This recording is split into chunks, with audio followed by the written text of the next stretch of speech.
It's time for Veterans Issues, the show that brings you information about veterans, military, and their family.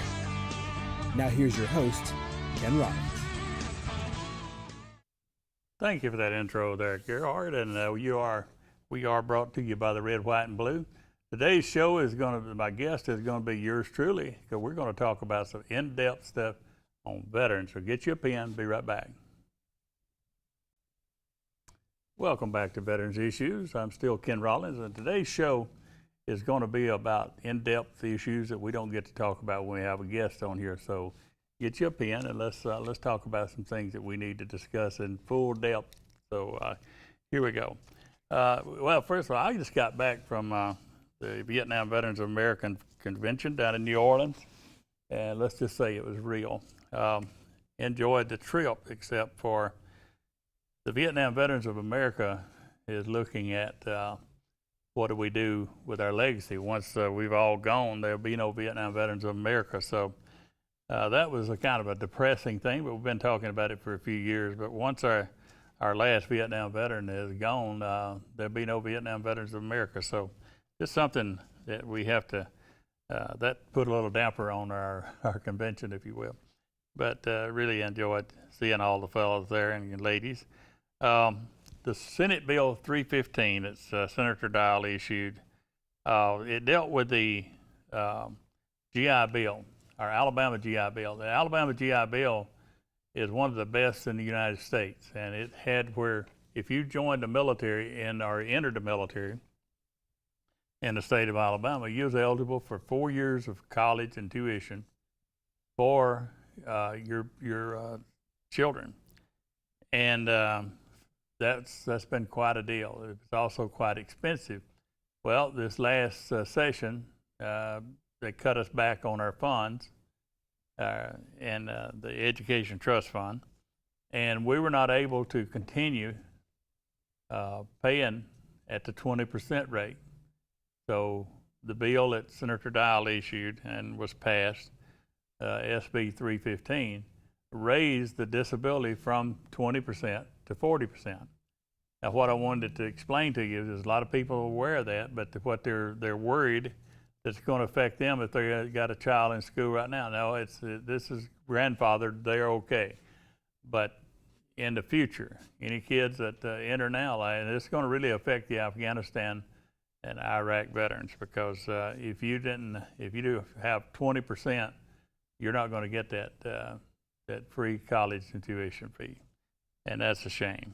But it had to do with the funds. It didn't have anything to do with the Department of Veterans Affairs in Alabama. We would have kept it at 10 if we could. But that said, I hope that explains that situation. So to you folks that are at 20% and still got a kid in school, don't worry about it. You're okay.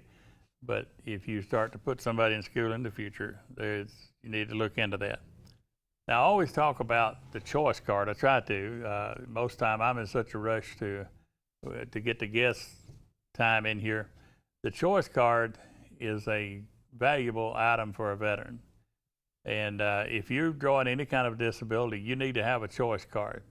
For example, you may have a eye appointment at the Callahan Clinic over in Birmingham. You just don't feel like driving over there. You just are, for some reason, having a problem getting somebody to drive you over there.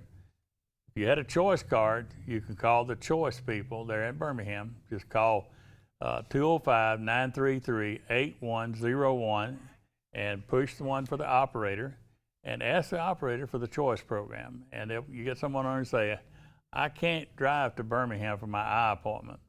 I need to get one locally. And they will ask you then, do you have a preference on someone in your area that you'd like to do? You say, okay, I'd like the ABC optometrist. And then they will contact that optometrist and authorize you to come there. Now, some of the optometrists do not have a deal with the VA, so they don't be surprised if you find it hard to find one. But me personally, I have used local optometrists here, used local for various things. Anything that I got in Birmingham, I can have done locally by just explaining to them, I don't feel like, I don't think I can make that trip or whatever. So the choice card is working, and the Congress just extended it for another 6 months. So look into that. All you got to do is call Birmingham at 205-933-8101. Press for the operator and ask for the choice clinic, and ask them how you get you a choice card. Or you might try at the clinic here in Oxford at 256-832-4141. 832-4141. Call the clinic here in Oxford and ask them about a choice card. I just want to make sure you understand that is. Now, there was a big deal about unemployability. If you are a disabled veteran, say 70%, drawing unemployability makes you 100%.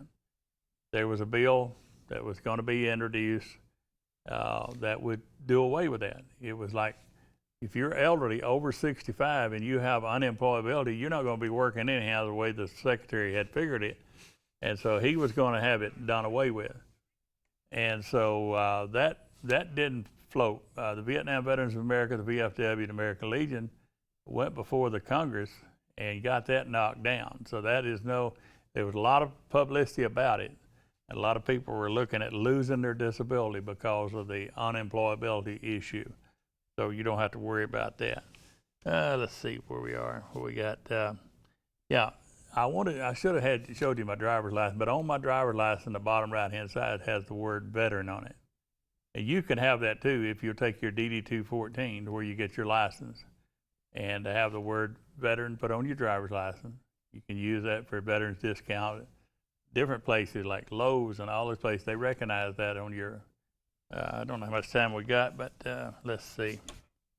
All right, let's see here. Okay, I want to take a couple minutes to explain the word disabled veteran to the public out there.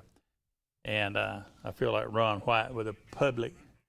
The disabled veteran is not just a veteran that came out of the service, served his country and her country, whatever, and came out and had a disability after that.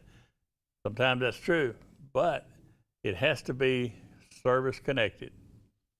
Just like you're working on a job, you work for the power company, you fall off of a power pole, and you was working for the company, you was on a duty that's service connected. If you was in the military and you got a back injury or whatever, and then you get out of the service and you have problems as a result of that back injury that you got while you was in the service, you are a disabled veteran. Now, that's, again, I want to clarify that because some people think, oh, they got so many rights, they just call themselves disabled. You can't do that, folks. You can't call yourself disabled unless you're a disabled veteran, unless you have a service-connected disability. So that's what I want to make sure that when you see somebody that's got a disabled veteran tag or they're a disabled veteran, they got that while they were serving their country. So it makes it a little bit different than it does if somebody come out and got sick, pneumonia, or whatever. So those are not considered disabled veterans. Those are veterans that got sick. So know the difference, if you would. We was going to talk about, when we come back, we're going to talk about the veterans' homes. That's something I get a lot of calls about. So get your pen, stay where you are. Be right back. Hey, welcome back to Veterans Issues. I'm still Ken Rollins, and we're still talking about things that you need to know about as a veteran or a spouse. So what I want to talk about now is something I get a lot of calls about is the veterans' home. Who qualifies and how do you qualify and all that kind of thing. If you're a veteran, you qualify for the home. Then there's a progression like combat veterans and that kind of thing. If you're 70% disabled or more, you're eligible for a veterans home without any fee being paid. However, you are subject to, as I would be, a waiting list. You get on the waiting list, and here's what I want to remind you. If you have a veteran in your life that is headed downhill and is going to be needing a veterans home situation, long-term health care situation in the near future, what you need to do is get that veteran to the clinic or to the doctor and say, Mr. Jones needs to have long-term health care. Well, let's say we're in the month of August, and it may be 5 or 6 months or maybe before that room comes available. but you can still have your claim out there, and you go to your local veteran service officer. And Anniston is down on 17th and Noble, 1702 Noble, the Alabama Department of Veterans Affairs. You get you a form and fill it out, or to have the doctor fill it out for the long-term health care. And you can go to either one of the 4 homes. We have them in Alexander City, Bay Minette, Huntsville, and a nice one down here in, well, they're all nice, but that big beautiful thing down in Robert L. Howard, Colonel Robert L. Howard home in Pell City, exit 158.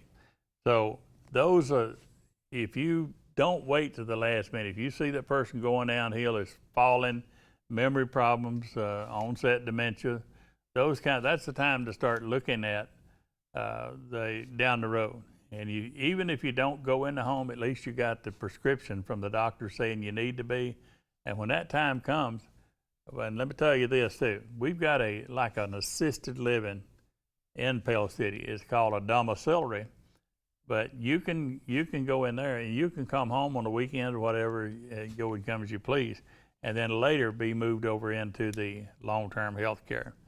So go to your veteran service officer, and go to the doctor first and tell the doctor that he's falling, but you want to be ready when the time comes. You need orders to be placed in a long-term health care, just like you would in a nursing home. And you notice I don't ever call ours nursing homes, because they're homes. This is where they're built, like the one in Pell City. They're private rooms, and it's a home. Those veterans decorate those rooms. You'd think you was in the Marine Corps to see some of them. And they decorate them to their pleasure, and it is their home. So if you got any questions about that, and the number there in Anniston, off the top of my head, would be 256-241-2950, 2950. And back in September, the month of September, I'm going to have somebody from that office on the show, and we'll pepper them with questions of things that people need to do when they come in to visit the Veteran Service Officer. So I booked that show this morning. Miss Range will be on here with us, and Mr. Whitehead. I have a lot of people saying, I need something to do for veterans. I'd like to volunteer. One of the ways to do it is to be a van driver for the DAV. That van leaves about 6:30 in the morning over here behind Logan's in Oxford, and takes the veterans to Birmingham for their appointments, and then stays until in the afternoon or evening, and then they bring them back. Don't ever know them taking a veteran over there and leaving them intentionally, but that's a very pleasing deal if you really want to do something to help veterans. There is a little training that goes along with it, because you are driving a federal van that belongs to the VA, and they are responsible for everybody inside that van. So there's a little bit of training that goes with it, but it's a very rewarding job, if you will. Not a job that pays, it's just all volunteer. Now here's something to need to pin. On September the 29th, from 9 o'clock till 1500. Now that's 3 o'clock for you Marines, excuse me. Anyhow, 9 to 3 at the Oxford CBOC clinic. The clinic there behind Logan's is giving away, and they told me that if you want a pneumonia shot or whatever, other kind of shot, anything you need there that day, blood pressure check, you let them know. It's a fair, flu fair, but it's a great time to get shots for other things. If you need one for, what is that when you do it, if you step on a nail or anything like that, but anyhow, any kind of shot, September the 29th from 9 a.m. till 3 p.m. And it says on my notes to ask for a pneumonia shot, that those are very important.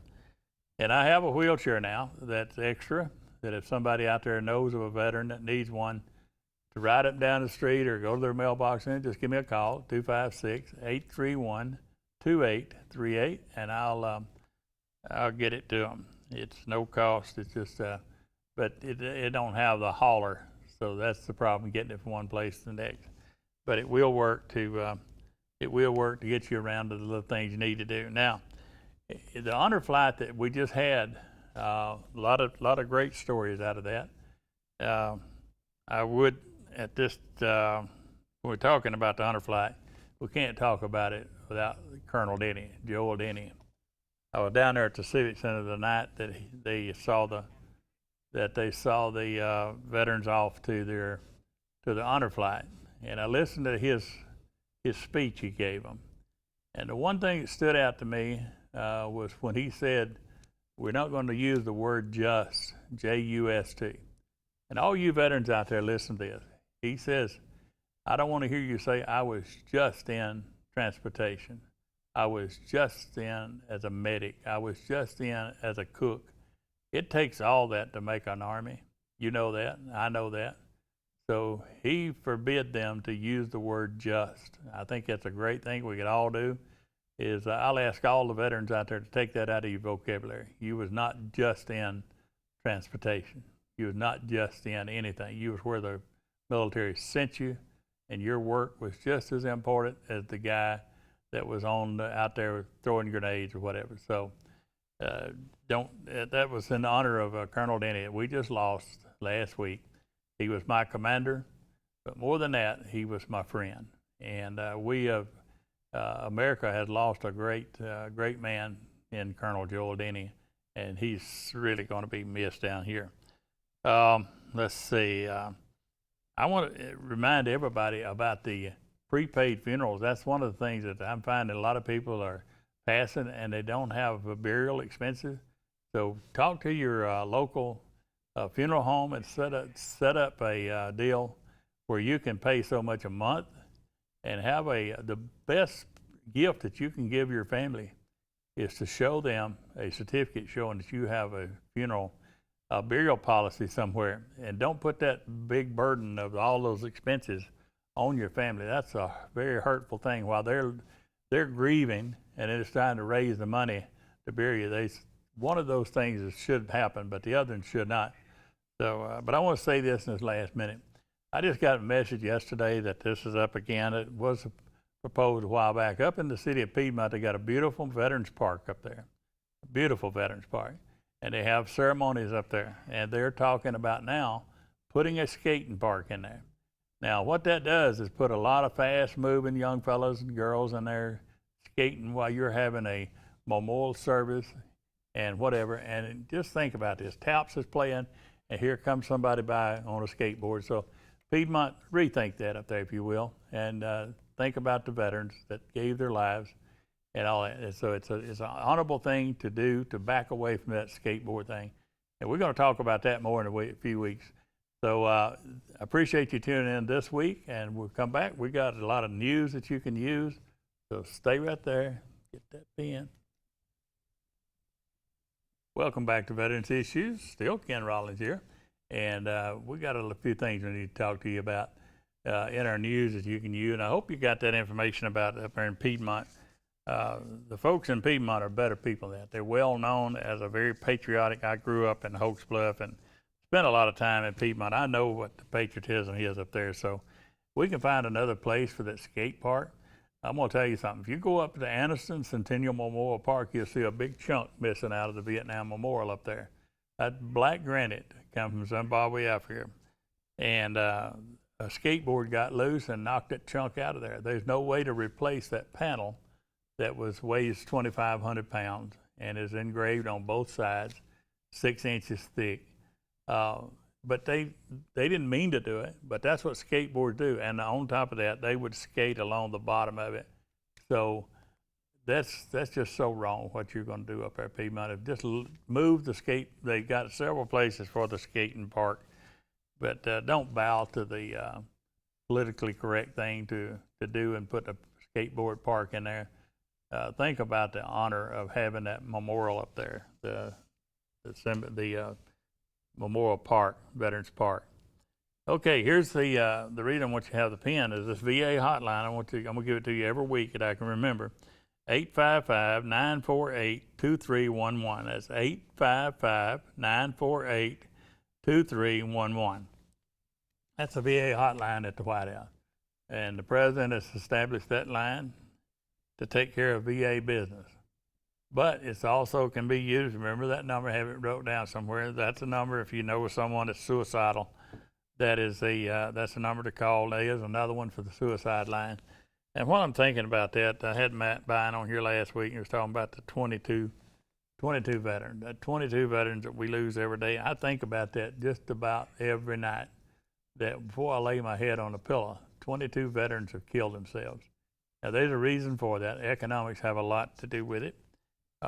People ask me, say, is there one reason? I'd say mostly is economics, because when a soldier, sailor, airman, or Marine comes back from Afghanistan and they get out of the service, their resume will read the last job they had was a paid killer.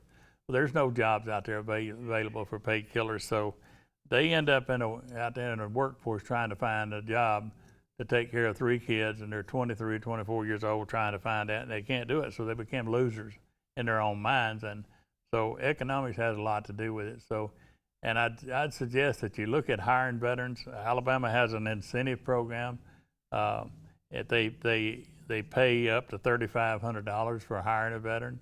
If you're starting a business as a veteran, they'll give you a huge rebate on that. So Veterans for Hire is a good deal. You get a guy, that girl that has been exposed to every shift you can think of, all the changes you can think of, and mostly they are good employees because they've been through it all.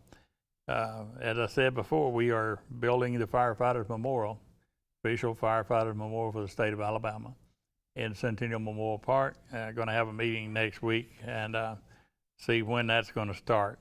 Wounded Warriors of Alabama is, here's a website, Wounded Warrior Alabama at gmail.com, Wounded Warrior Alabama, gmail.com, 256-458-2715. If you know of a veteran in need, give them a call. Be sure and look at getting a law enforcement tag. It goes with every vehicle. You do not have to be a law enforcement to get that tag. So think about the law enforcement tag when you get that. And pay it forward, folks. And this week's salute goes out to all those who support our military and our veterans. And we'll see you next week here on Veterans Issues. We're gone.